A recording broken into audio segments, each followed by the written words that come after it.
તો આજે જો તીર્થને લંચ બોક્સમાં અપમ લઈ જવા હતા, તો એના માટે મેં અપમ બનાવ્યા છે અને ભેગો હોમમેડ ટોમેટો કેચઅપ છે અને થોડા ડ્રાય ફ્રૂટ છે. જો તીર્થ તૈયાર થઈ ગયો છે અને એને આજે નાસ્તો નહોતો કરવો એટલે ખાલી ચા દૂધ જ પીવું હતું, તો એ ચા દૂધ પીવે છે.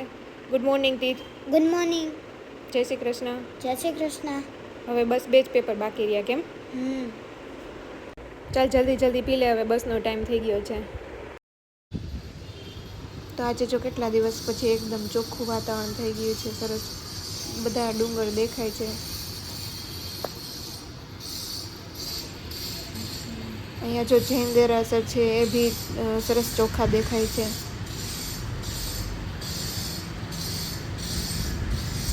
અને ચોમાસું આવે એટલે સરસ અહીંયા બાલ્કનીમાંથી કેટલું મસ્ત દ્રશ્ય દેખાય, ફરતી બાજુ લીલુંછમ.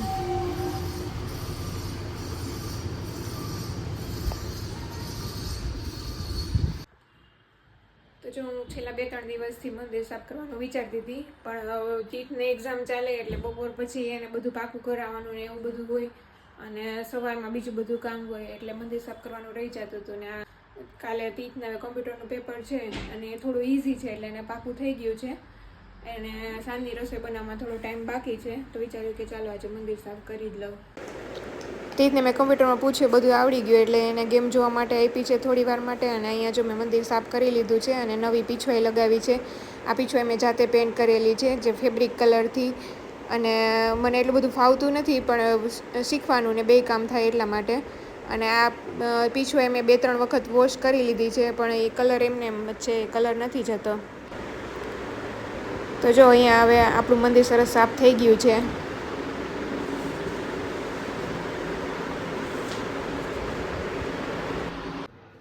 તીર્થ પણ જો અહીંયા મસ્ત હેર કટિંગ કરાવીને આવી ગયો છે. હમણાં વાળ બહુ વધી ગયા હતા એટલે એને હેર કટિંગ કરાવ્યા છે ન્યૂ સ્ટાઇલમાં.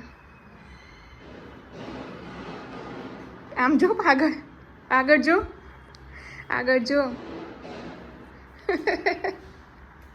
આવા કંઈક હેર કટિંગ કરાવ્યા છે તીર્થે આ વખતે નવા. કમેન્ટ કરજો કેવા લાગે છે.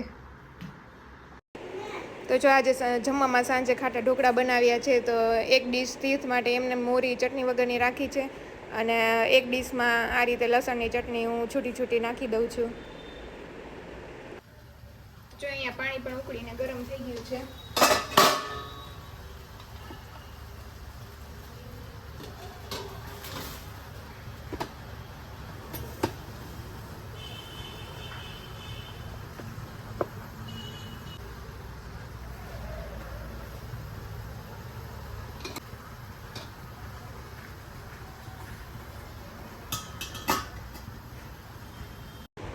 તો જો અહીંયા આપણા ઢોકળા બનીને તૈયાર થઈ ગયા છે.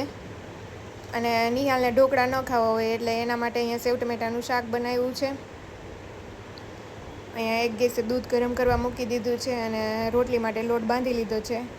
અને નિહાલ આવે પછી રોટલી બનાવી લઈએ.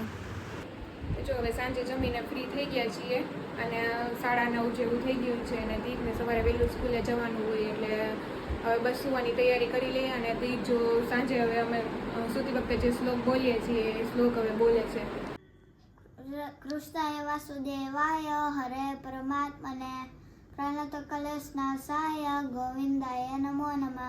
કરચરણ કૃતમ વા કાય જમ કર્મ જમ વા શ્રવણ નયન જમ વા માનસમ વા પરાતમ વિતમ વિતમ વા સર્વમેત સમોસ્વ.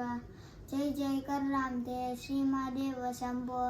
તમેવ માતા ચ પિતા તમેવ બંધુ સખા તમેવ વિદ્યા દ્રવિણમ તમેવ સર્વમ મમ દેવ દેવ. તો આજનો વ્લોગ અહીંયા જ પૂરો કરીએ. અને વિડીયો પસંદ આવ્યો હોય તો લાઈક કરજો અને સબસ્ક્રાઈબ કરજો. Bye bye.